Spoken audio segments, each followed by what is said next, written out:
Lalu dengan bersikeras sang perawat ini berkata, "Anda tidak boleh seperti itu. Pikirkan nyawa pasien Anda." Lalu dokter ini pun tersenyum. Dia mengambil kain kasa yang sengaja ia jatuhkan. Lalu dia ambil kain kasa yang ke-12. Dia berkata, "Kau lulus ujian." Mungkin ini halnya sama seperti Daniel. Daniel menghadapi berbagai cobaan dan ujian. Mungkin ujian dihadapi Daniel lebih sulit dari sang perawat ini.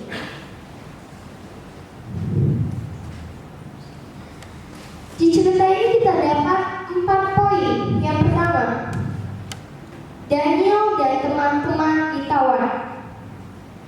Yang kedua, nama Daniel dan teman-temannya diganti. Yang ketiga, percobaan 10 hari. Dan yang keempat, mereka didapati 10 kali lebih cerdas dan menjadi bangsawan. Kita mulai dari poin yang pertama, Daniel ditawar. Cerita ini terdapat di Daniel 1 ayat 1-5. Awal mulanya Nebukadnezar datang ke Yerusalem adalah pada tahun yang ketiga pemerintahan Yoyakim. Pada saat itu juga terdapat Daniel, Hananya, Misael, dan Azaria. Pada suatu hari, Raja Nebukadnezar bertitah kepada Aspenas, kepala istananya, bahwa bawalah sebanyak orang Israel yang berasal dari keturunan raja dan kaum bangsawan. Tetapi ada syaratnya, yaitu yang pertama, tidak ada sesuatu celah. Yang kedua, berperawakan baik. Yang ketiga, mempunyai pengertian tentang berbagai-bagai hikmah. Dan yang keempat, mempunyai pengertian tentang ilmu. Pada saat Daniel mendengar titah itu, semua yang diucapkan Aspenas ada di dalam Daniel dan teman-temannya. Lalu Daniel dan teman-temannya pun dibawa oleh Aspenas. Kita lanjut yang kedua. Nama Daniel dan teman-temannya diganti. Mengapa nama Daniel diganti? Mungkin saat ini kita juga bertanya-tanya, mengapa harus nama Daniel diganti? Kenapa nggak nama aslinya? Ternyata nama Daniel diganti menjadi nama-nama orang Kasdim yang berhubungan dengan dewa-dewa yang disembah orang Kasdim atau orang Babel. Baik, kita harus tahu arti nama aslinya Daniel dan teman-temannya. Baik. Yang pertama, Daniel, God is my judge. Tuhan adalah hakimku. Dan yang kedua, Hananya, the gift of the Lord, pemberian dari Allah. Yang ketiga, Misael, who is what God is, yang seperti Allah. Dan yang terakhir, Azaria, whom Jehovah helps, yang ditolong Allah.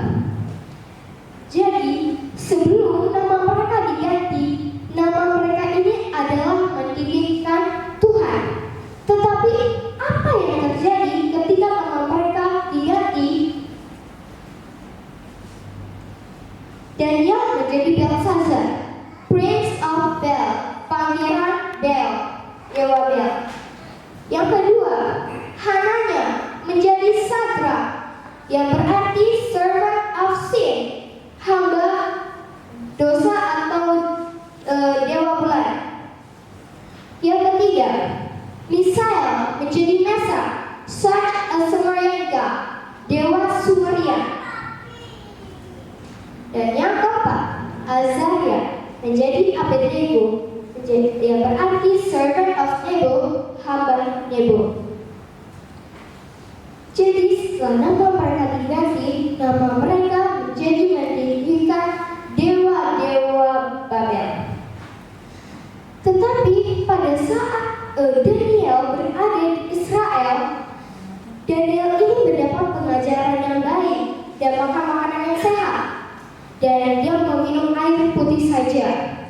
Tetapi waktu dia berada di kota Kasdim atau Babel, dia diajari untuk tulisan Kasdim, bahasa Kasdim, dan makan makanan yang dimakan oleh orang-orang Babel. Tetapi Daniel tahu semua makanan itu haram baginya, dan dia tahu tubuhnya adalah bait Allah, dan dia tidak mau mengotori tubuhnya dan makan haram tersebut, dan dia bertekad untuk tidak menajiskan dirinya. Yang ketiga, percobaan 10 hari. Ketika Daniel dan teman-temannya berada di istana raja, ada seorang pegawai istana yang menawarkan makanan raja dan minuman anggur raja. Pegawai raja ini berkata kepada dia, kamu harus makan makanan raja. Ini harus kamu makan. Tetapi mungkin kita pikir kalau kita seperti Daniel, kita akan menerima makanan itu. Tetapi Daniel tidak mau, karena dia sudah bertekad, dia tidak mau menajiskan dirinya. Dan Daniel pun menawarnya secara halus. Dan Tuhan pun memberi kasih sayang lewat pegawai istana. Tetapi pegawai istana pun takut kalau Daniel tidak kelihatan sehat dan tidak kelihatan lebih gemuk. Lalu Daniel berkata, berikanlah kami makanan-makanan seperti sayur dan air putih untuk diminum. Sayur yang dimaksudkan di dalam kata ini dalam bahasa Inggris disebut pulse, yang berarti seperti kacangan, buah-buahan, dan yang lainnya. Tetapi walaupun sang pegawai raja ini masih takut kalau Daniel juga tidak kelihatan sehat. Lalu apa yang dikatakan Daniel? Adakanlah percobaan selama 10 hari. Berikanlah kami makan tumbuhan dan khusus anak-anak muda yang lain. Kasihlah mereka makan raja, dan kami air putih untuk diminum, dan mereka beri anggur minuman raja. Lalu sang pegawai istana pun menuruti permintaan mereka. Didapatinya bahwa mereka 10 kali lebih cerdas dan menjadi bangsawan. Ketika percobaan itu berakhir, ternyata setelah dilihat percobaan Daniel dan teman-temannya dilihat yang lebih baik. Perawakannya berkata lebih sehat, kuat, dan lebih gemuk daripada orang muda yang makan makanan raja dan minuman anggur raja. Lalu raja pun memanggil Daniel, Hanania, Misal, dan Azaria. Maka diberi juga keahlian oleh Tuhan, seperti bisa menafsirkan mimpi atau bisa melihat dengan penglihatan sendiri. Namun Daniel dapat mendapatkan lebih dari Tuhan. Saat Raja Nebukadnezar bercakap-cakap dengan Daniel, tidak ada yang setara dengan Daniel, Hanania, Misal, dan Azaria. Maka bekerjalah mereka pada raja. Ketika raja menanyakan segala hal kepada mereka, bahwa mereka didapati 10 kali lebih cerdas daripada ahli jambi dan semua orang berilmu di kota itu.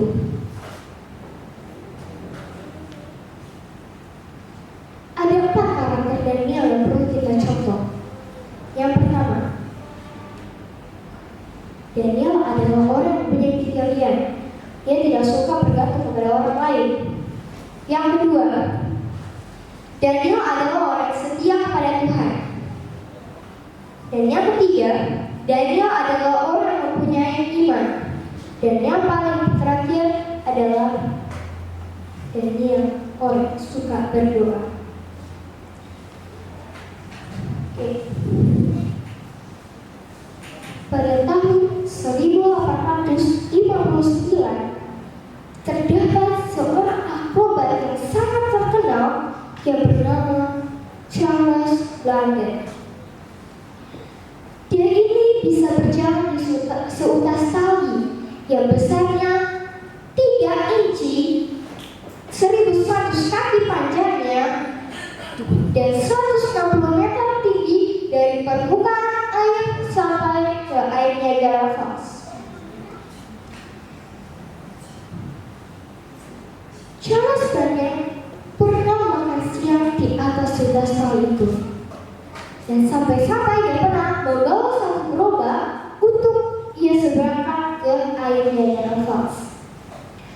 Pada suatu hari, ada seorang anak muda yang berkata kepada dia, "Charles Blondin, mengapa kau tidak membawa bahu yang besar ini untuk diseberangkan ke air terjun Niagara?"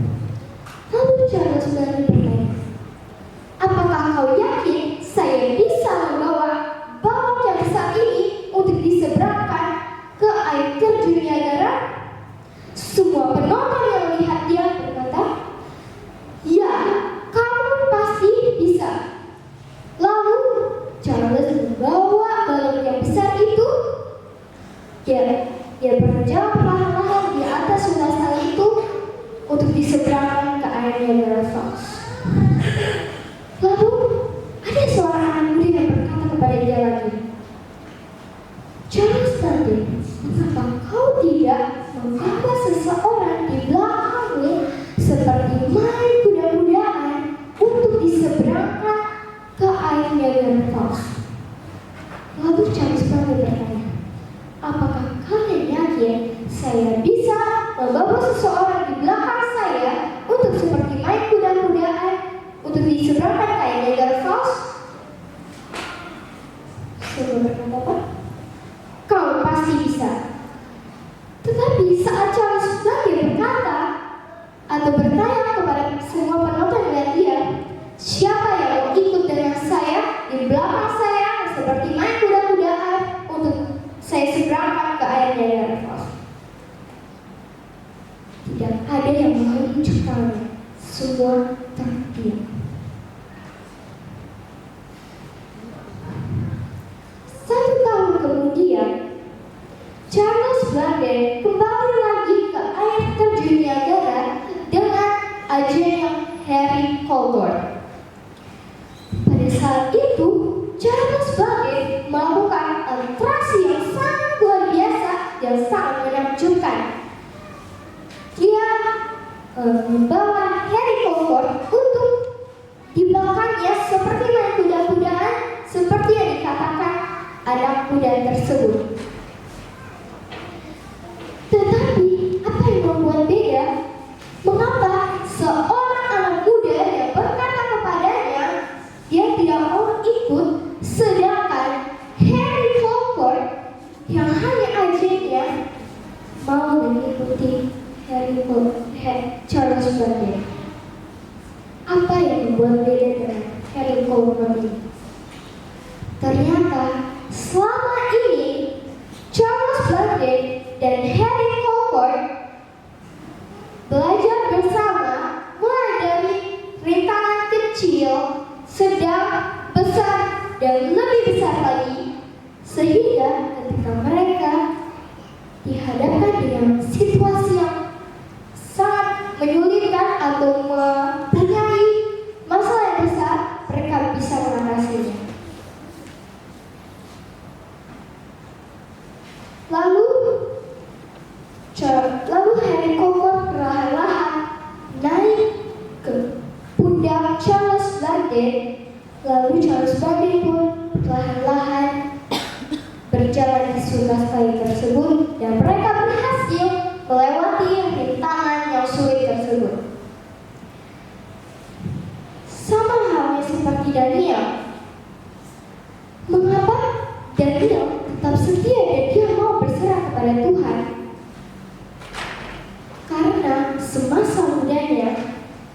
sudah bersandar pada Tuhan, dia sejak kecil sudah diajarkan untuk takut akan Tuhan, sehingga ketika dia menemukan masalah yang besar, kecil, atau sedang, dia sudah tidak takut lagi. Dia sudah berani mengatakan yang sejujurnya. Ada satu ayat yang untuk kita renungkan bersama, terdapat di Amsal 3 ayat 5 dan sampai 6. Yang berisi tentang percayalah kepada Tuhan dengan segenap hatimu dan janganlah bersandar kepada pengertianmu sendiri.